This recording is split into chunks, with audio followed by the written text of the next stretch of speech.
Nu, lūdzu viņu filmē. Čau! Tā mēs redzam. Mazos Mārtiņš. Es braucu, ķipējam kalnu augšu un filmēt, kāpēc tikās 100 kils. Ķipējam, davai. Kāds briesmīgi. Izdzīvo. Tikai stiprākais. Ja tu esi viens no stipriem, tu izdzīvos. Bet ja tu esi mironis, tu mirsi. Bet, veči. Nu, un kā tu nobrauc? Mārtiņa Kapzem, Hilsaidiet. Jā. Kā bija? Brauciens bija smags brauciens. Kāpēc? Nu, sākums. Uzējis start. Jā, uzmet neīstajā robā. Nospolē divreiz, padirž 2 sekundes. Tātad no laika 2 sekundes nost. Tālāk. Es braucu, it kā viss čiliņā. Es mīlu. Ātrāk visiem. Nē, nu jā, tas tā. Un. Tagad ir situācija. Nu, tur viss normāli. Tur, kur Tomeks ielic tā, zin, kur tā saknīt. Jā. Tu Tomeks tā odziņ, nu vienkārši cepuru nost. Cigāriņš galīgi nebija, easy game arī nebija.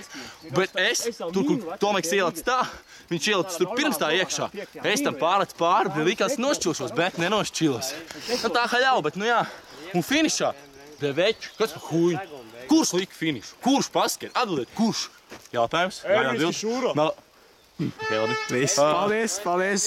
Tā bija intervijas pirmā daļa. Turpināsim pēc otrā brauciena. Čau, amu, čau! Wow!